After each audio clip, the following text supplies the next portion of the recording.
મુખ્યમંત્રી ભૂપેન્દ્રભાઈ કે જેઓ સંબોધન કરી રહ્યા છે, સીધા જઈશું ત્યાં.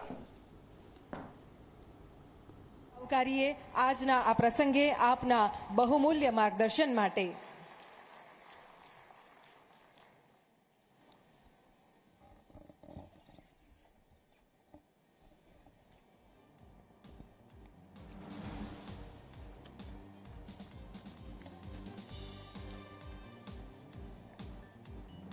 विकास सप्ताह अंतर्गत रुपया 2885 करोड़ रुपयाना विविध विकासलक्षी प्रकल्पोना लोकार्पण और खातमुहूर्त प्रसंगे अपनी सौनी साथे मंच पर उपस्थित मारा साथी मंत्री श्री ऋषिकेशभाई पटेल, गांधीनगर जिला पंचायतना प्रमुख श्रीमती शिल्पाबेन पटेल, गांधीनगर महानगरपालिकाना मेयर श्रीमती मीराबेन पटेल, अमदावाद महानगरपालिकाना मेयर श्रीमती प्रतिभाबेन जैन, मारा साथी धारासभ्य श्री रीताबेन पटेल, श्री अल्पेशभाई ठाकुर, राज्यना मुख्य सचिव श्री पंकज कुमार जोशी, उच्च और टेक्निकल शिक्षण विभागना अधिक मुख्य सचिव श्रीमती सुनैना तोमरजी, अधिक मुख्य सचिव श्री M.K. दास, श्रीमती जयंती रवि, श्री S.J. हैदर, आरोग्य और परिवार कल्याण विभागना अग्र सचिव श्री धनंजय त्रिवेदी,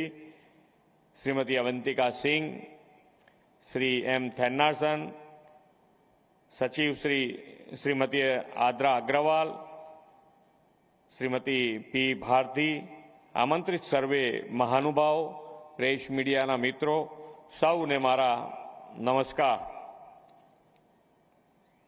केम शांत थई गया बता?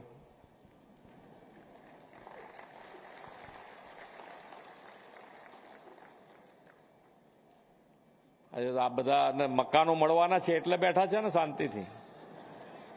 કેટલા જણને મકાનો મળવાના છે અનિમેયથી? બધાય ને 1188 મકાનો આજે મળવાના છે. દિવાળી પહેલા દિવાળી આપણે.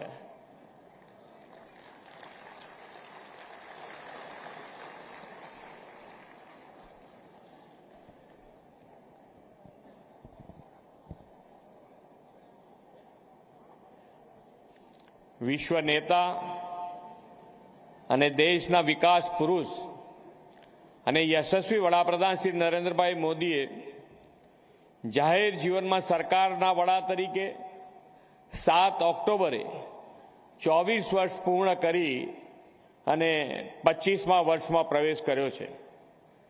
તેમના વિકાસના વિઝનને જન જન સુધી પહોંચાડવા માટે આપણે દર વર્ષે 7મી થી 15 ग्रोथ एंजिन बनी है. 2001 में गुजरात लोगों आदरणीय श्री मोदी साहेब पर मूकेलो भरोसो आज 140 करोड़ देशवासीओं विश्वास बनी गयो है.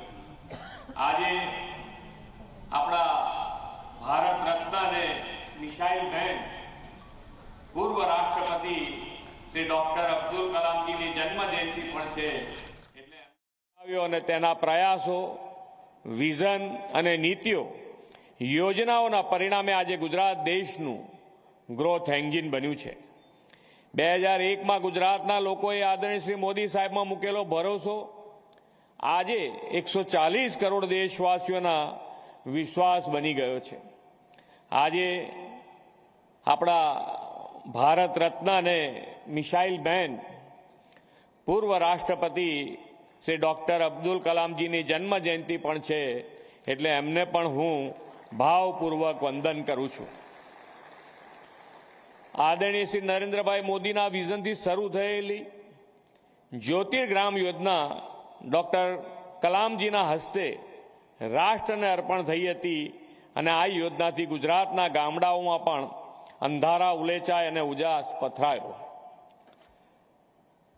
આદરણીય કલામજીએ ત્યારે કહ્યું હતું કે આ એવી યોજના છે જે ગ્રામીણ વિસ્તારોમાં સતત 3 ફેઝ વીજ પુરવઠો પૂરો પાડશે અને ગામડાઓના સર્વાંગી વિકાસનો પાયો બનશે.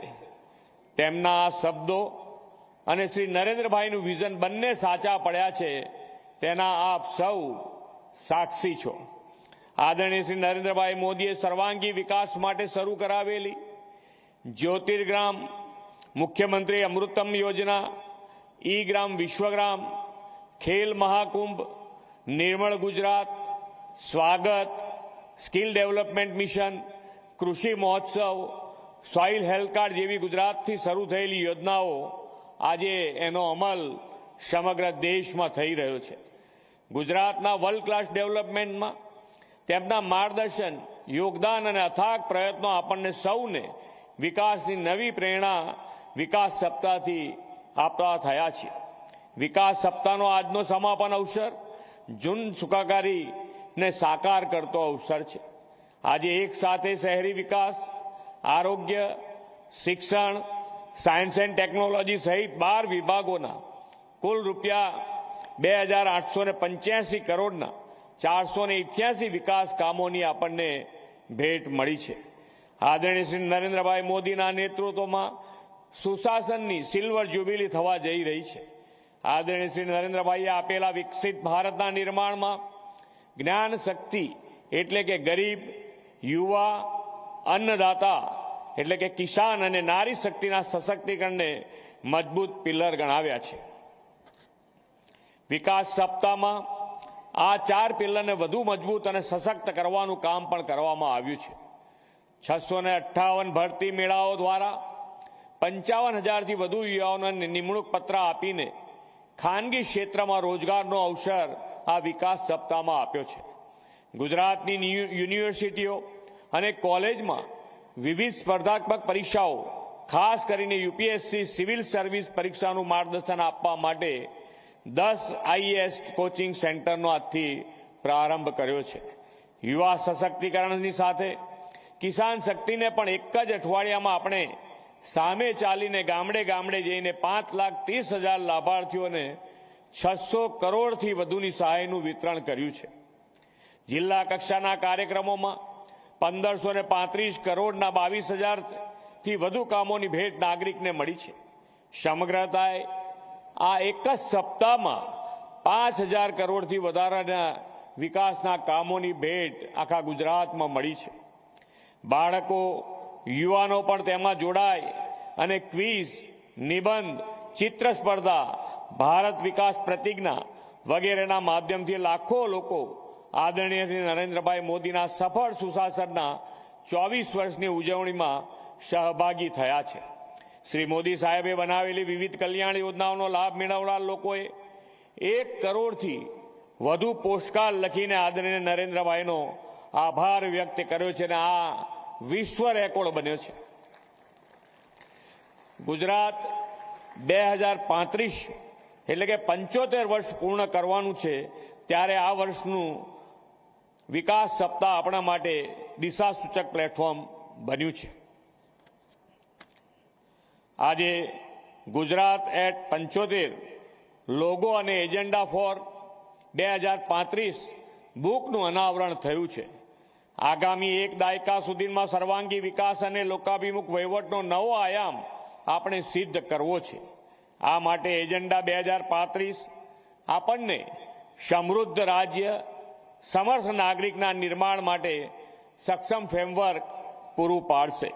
વડાપ્રધાનશ્રીએ વિકસિત ભારતનું જે લક્ષ્ય આપ્યું છે તેના આધાર પર વિકસિત ગુજરાત 2047ના વિઝનને સાકાર કરવા માટે આ એજન્ડા 2035 હોલ ઓફ ગવર્નમેન્ટ અભિગમ સાથે દિશાસૂચક બનશે. આદરણીય શ્રી મોદી સાહેબના દિશા દર્શનમાં આપણે વિકસિત ભારત 2047 માટે વિકસિત ગુજરાતનું નિર્માણ કરવું છે. વિકસિત ભારતના નિર્માણમાં ગુજરાત અન્ય અભિયાનની જેમ જ લીડ લેવા સજ્જ છે તેની પ્રતીતિ વિકાસ સપ્તાહની સફળતાથી થઈ છે. વિકાસ સપ્તાહની ઉજવણીને આપણે વધુને વધુ જનભાગીદારી જોડીને વિકસિત ભારત માટે વિકસિત ગુજરાતનો આધાર બનાવી છે. વડાપ્રધાનશ્રીએ વિકસિત ભારત 2047નો સંકલ્પ આત્મનિર્ભર સ્વદેશી ભારતથી સાકાર કરવાનું આહવાન કર્યું છે.